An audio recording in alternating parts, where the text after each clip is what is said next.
And let's hear it one more time for Susan Herman.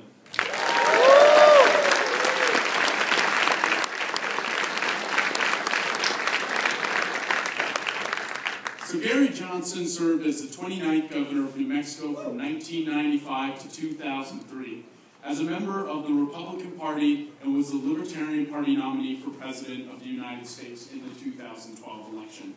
During his governorship, Johnson set state and national records for his use of veto and line item veto powers. He vetoed more than the other contemporary 49 governors combined. Yeah. Woo! He was a candidate for the Libertarian Party in 2016. Please give it up for former Governor Gary Johnson.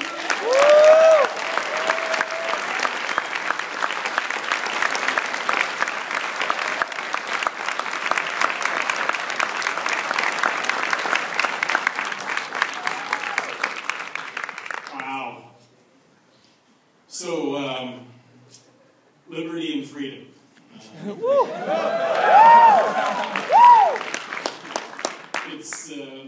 It's what life is all about. I've been an entrepreneur my entire life, and for me, being an entrepreneur was about making money. And for me, money represents freedom. That's what money is to me. And so, money that you have, it's not about things, it's not about buying things, it's about having the ability or the freedom to be able to do what you want to do when you want to do it. For me, that equates to being fit for life. I made a vow to myself in 1987 that I was going to be as fit as I possibly could be every single day. And a bit of an oxymoron, but at 63, you're going to be hard-pressed to find anybody that's more fit than I am. And in that context, I've climbed the highest mountain on each of the 7 continents, which I've got to tell you was a really cool way to see the planet. And I'm not finished seeing the planet, but to stand at the top of the highest mountain on each one of the continents was really, personally, unbelievable. And it wasn't about getting to the top. It was a journey. Life is a journey. It's not a destination. If you make life a destination, I think that you're just bound to be disappointed. But if you love the journey, that won't be the case.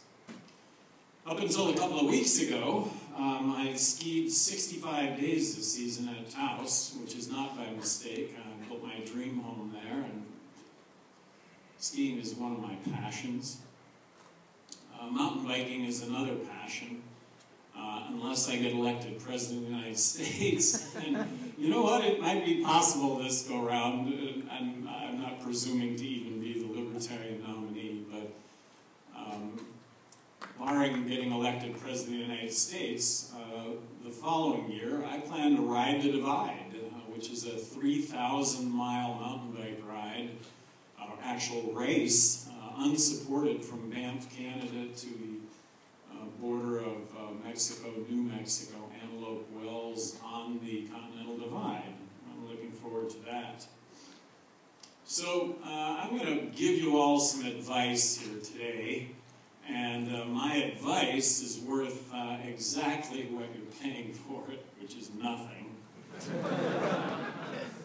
But I've always viewed my life as a movie. And I'm the director, I'm the producer, I'm the star. And so every day I kind of watch the movie and do I like it or don't I? And who's in control of the movie?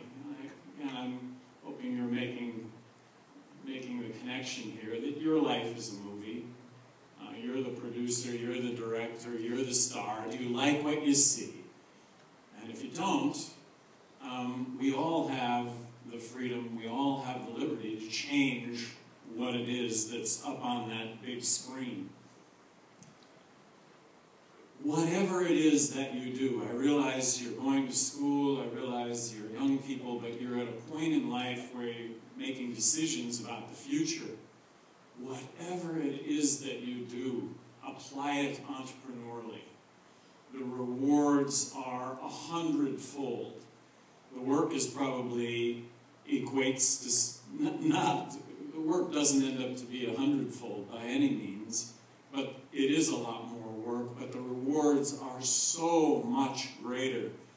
And when there's talk about jobs and creating jobs and what kind of job are you going to get, think of it in the context, or try and think of it in the context of how can I create my own job? How can I create other jobs? And you will never, ever regret doing that. And as hard as it is to do that, as hard as it is to embark on that venture, it'll never be easier than starting it tomorrow. Never. And believe me, it will be hard, but keep it in the context. Never be easier than now, right now. Start that. And don't borrow money. Money is freedom. Money is freedom. Money's liberty. Money's the ability to do things when you want to do it. So don't borrow money. And of course, the only reason that you borrow money is if you borrow money to buy an asset that increases in value. Historically, that's been a home. But you know what? Think twice about that car. I mean, there's some sweet old beaters out there for $800 if you really go out and shop it. And I'm just saying, that's a lot of stuff you could be doing that you really love to do.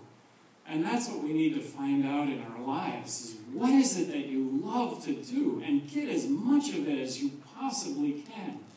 And if you can create your own job, if you can find a job that you love, oh my gosh, that's the epitome of life. That is the epitome of life, and that is the freedom, that is the liberty that we have in this country. I know that a lot of you have got student loans. So now let's just, you probably have talked about this infinitum during this conference, but you know what? The reason for the high cost of tuition is the United States government that guarantees student loans, and because of that, colleges and universities are absolutely immune from pricing. If all students boycotted colleges and universities because the cost was too high, the cost, I guarantee you, would go down because they're wanting to fill up their classrooms. But of course, that's not the case, and the finger gets pointed at you. You have no excuse to not go to college because you can get a guaranteed government student loan. And I'm sorry that so many of you are just strapped with a home mortgage, graduating from college without a home to go along with it.